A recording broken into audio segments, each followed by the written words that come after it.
Welcome to the English Mic, Jasveer's podcast. Level up your English, make your impact last. He sounded sharp, he looked confident, he knew how to impress. But deep down, there was nothing real. Today, we're breaking down why we often admire the image, not the person, and how to use smart English to think and speak with clarity. Let's upgrade your words and your awareness.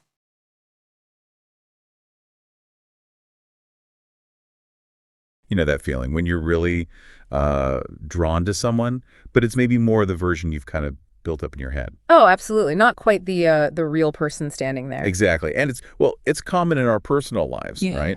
But what we often miss is how that same thing, that tendency, can really affect us at work. Yeah, it really can. So today we're doing a deep dive into this really fascinating phenomenon. It's something that can kind of subtly mess with our judgment, our careers even. We're actually calling it corporate crush culture. Okay. And at its heart, it's not really about, romance in the office or anything like that. It's more about becoming, let's say, overly impressed, maybe even enamored with a perceived ideal. An ideal? Like what? Well, it could be a person, sure, but also an idea, a specific job, maybe even a whole team. And the key is it's often based on these sort of surface qualities. Not the actual substance. Yeah, precisely. Not the real merit. So our mission with this deep dive today is really to unpack that.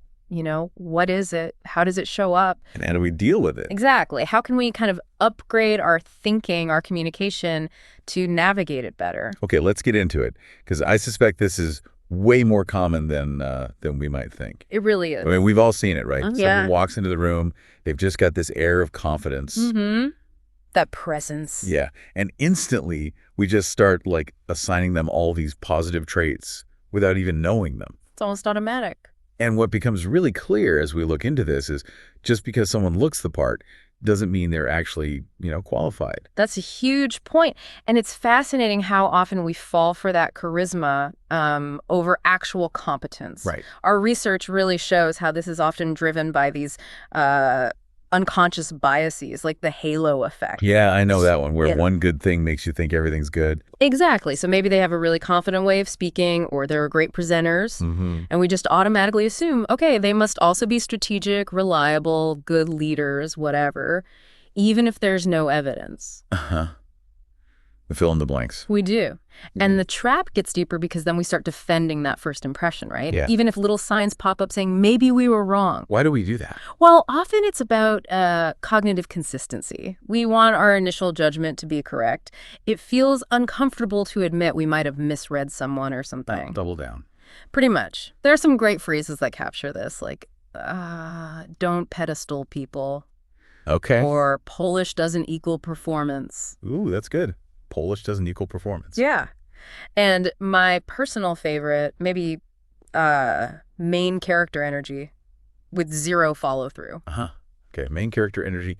I think a lot of us recognize that. But maybe for listeners who haven't heard that term used in a work context, what does that really mean? Right. So it's basically someone who acts like they're the absolute center of the story, The star. The star. They command attention, they talk a big game, project these grand visions. But when it comes down to it, there's often not much substance. They don't consistently execute or deliver. So they perform competence. Exactly. Yeah. They perform the idea of competence, but not the reality. Wow. Yeah. And it highlights how easily we can get drawn to that shiny exterior, that performance. And completely skip checking what's actually inside. Right. And it's not just individuals either. This bias we find, it can easily extend to things like impressive sounding job titles. Oh, definitely. Or someone who just speaks very fluently, very smoothly. Yeah. Or even their online profile looks amazing. LinkedIn perfection. Precisely. These meticulously curated online personas. The core insight here really is that while all those things can create a powerful first impression, they very rarely correlate strongly with actual performance or, depth. So recognizing that difference is key for making objective decisions. Crucial. Absolutely crucial. Okay, so it's not just that first misjudgment. It's how we rationalize it afterwards that really locks us in. That's a big part of it. So what are some of those telltale signs That maybe we're giving someone or even a project or a role more credit than it's actually earned. Yeah, that's such an important question. How do we spot it in ourselves? Right. Well, you might find yourself maybe giving someone chances they haven't really earned through their actions. Okay, like overlooking mistakes. Yeah, or defending their poor results, making excuses for them based on, well, just a good vibe you got initially. That gut feeling. That supposed gut feeling, and then inevitably, when they don't live up to that image you built. You're shocked, genuinely surprised. Exactly, you feel shocked. And that feeling of shock, that surprise, that's a huge red flag, isn't it? Yeah. Because it feels like intuition was wrong, but maybe it wasn't intuition at all. Precisely.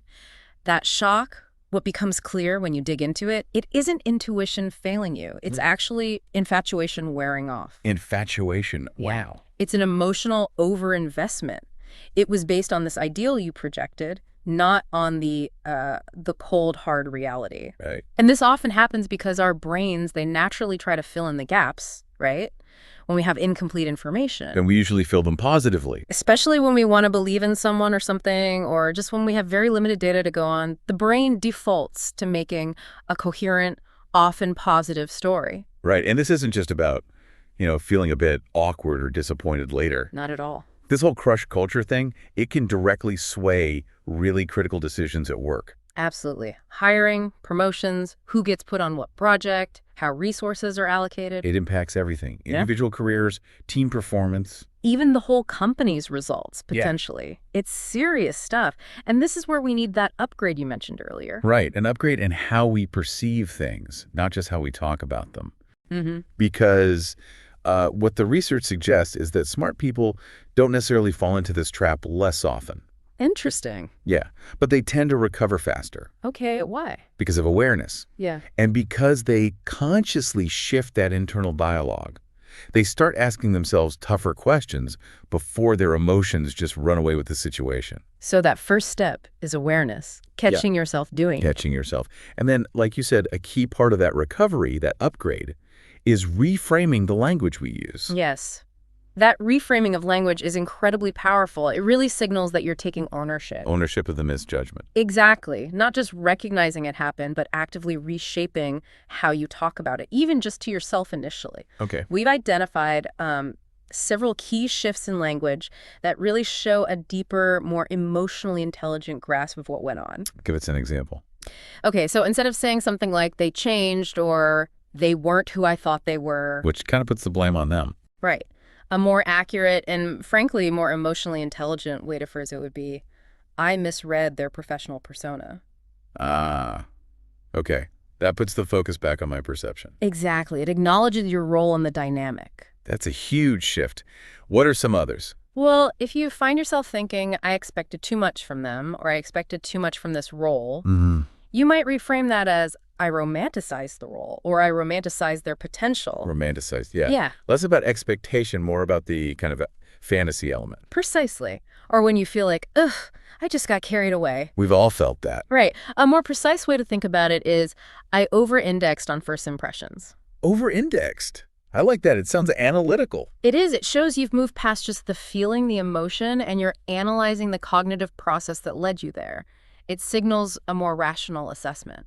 So it's really about taking ownership of our own perceptions, our own cognitive shortcuts, which is actually incredibly powerful. It really is. And this isn't just for like journaling about it later, right? The ideas here suggest we can actually start using this kind of language out loud. In meetings even. Absolutely. Imagine the impact. Yeah, imagine saying something like, okay, team, let's try to consciously detach from charisma here. Yeah. And really focus on consistency of results. That immediately changes the frame of the discussion, doesn't it? It makes objectivity the goal. Totally. Or what about admitting maybe after a project didn't go well? Looking back, I think I fell for the aesthetic, not the analytics. Wow. Yeah. Talk about self-awareness. Or acknowledging, I realize now I was emotionally over-invested in what was really just a surface connection. Even when evaluating a past job or opportunity, saying, that role looked really shiny on paper, but honestly, it lacked depth in real life. It's not just about sounding articulate, is it? No, not at all. It's about using sort of emotionally intelligent English. Right. And that speaks volumes. It shows you can think critically, assess situations clearly, and recognize your own potential biases. Okay, so bringing this all together then, what does this mean for you listening right now?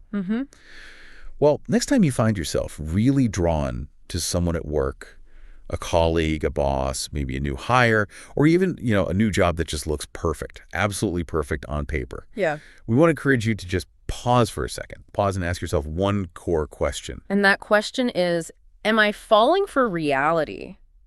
Or am I falling for a really well-packaged illusion? Reality or illusion? Yeah. Just asking that simple question forces you to stop, to look past the shiny surface. And to engage the critical thinking before the emotions just take over. Exactly. It's all about learning to distinguish genuine substance from mere shine, and ultimately making more informed, less biased decisions in your professional life. So next time you're drawn to someone at work or a job that looks perfect, ask yourself, am I falling for reality or for a well-packaged illusion? Had a corporate crush? Light up the comments if you're all about emotional fluency. Thank you for tuning in. Subscribe for more English power and fluency. The mic is off, but your voice goes on. Stay confident, stay expressive.